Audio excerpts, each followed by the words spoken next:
Halo teman-teman, Assalamualaikum warahmatullahi wabarakatuh. Perkenalkan, aku Umni Zaimatus Yudkia, mahasiswa Gizi Fakultas Psikologi dan Kesehatan UIN Wali Songo Semarang. Nah, teman-teman, di video kali ini kita akan membahas tentang generasi Z nih. Kira-kira apa ya temanya? Jadi teman-teman, di video kali ini kita akan membahas terkait generasi Z penyakitan. Bener nggak sih? Nah, sebelum itu, yuk kita kenalan dulu siapa sih sebenarnya generasi Z ini. Jadi teman-teman, generasi Z adalah generasi yang lahir di tahun 1995 sampai 2010 teman-teman. Nah, generasi Z ini disebut dengan generasi internet karena mereka selalu terhubung dengan dunia maya dan teknologi. Dan dilansir dari http://merdeka.com, ada ciri-ciri dari generasi Z nih teman-teman. Yang pertama, mereka itu cakep banget sama yang namanya teknologi. Yang kedua, mereka tuh suka berkomunikasi. Namun komunikasinya itu cenderung hanya melalui dunia maya teman-teman. Namun mereka itu jika di dunia nyata mereka itu kurang bersosialisasi terhadap sesamanya gitu teman-teman.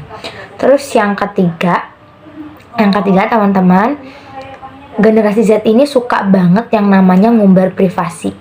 Mereka suka upload di sana sini, upload di media sosial, dimanapun ya.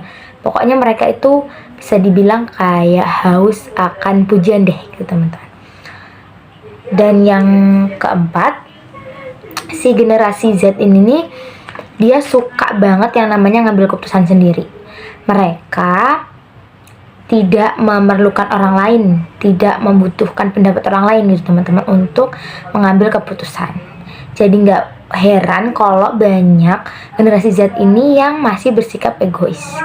Tapi sisi baiknya nih teman-teman, sisi baik dari generasi Z ini penuh ambisi. Karena mereka banyak melihat teman-teman yang ada di media sosial sukses, kaya, terus berkecukupan. Jadi mereka penuh ambisi dalam hidupnya. Nah, sekarang kita masuk ke tema nih teman-teman. Jadi, bener nggak sih generasi Z itu penyakitan? Dilihat dari kebiasaan generasi Z nih teman-teman, kayak begadang, suka makan pedas, jarang makan, atau makan yang berlebihan malah. Dan terus itu jarang olahraga, istirahatnya kurang. Terus mereka cenderung menatap gadget seharian penuh. Jadi nggak heran sih teman-teman sebenarnya kalau generasi Z ini banyak terjangkit penyakit. Jadi penyakit apa aja ya yang menjangkiti dari generasi Z? Nah teman-teman, penyakit yang akan atau berisiko terjadi pada generasi Z adalah yang pertama diabetes mellitus.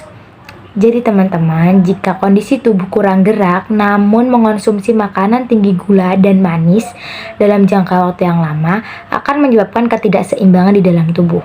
Nah, asupan makanan yang tidak terolah secara sempurna menjadi energi akan menjadi timbunan lemak. Nah, tumpukan lemak ini yang akan mengganggu kerja insulin sehingga menaikkan kadar gula dalam darah. Jadi teman-teman, penyakit yang kedua adalah kolesterol yang tinggi.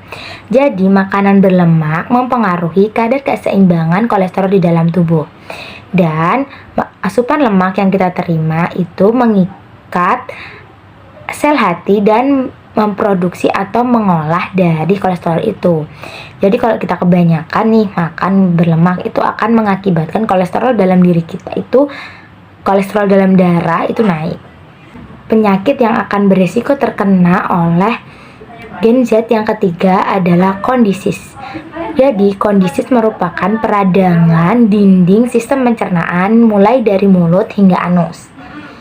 Nah, gen Z ini sering banget yang namanya terkena peradangan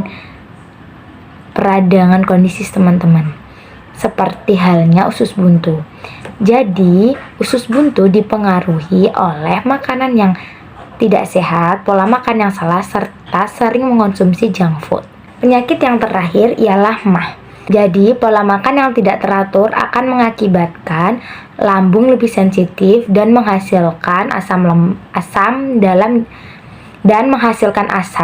jumlah yang banyak. Dan asam dalam jumlah banyak akan menyebabkan gesekan pada dinding lambung.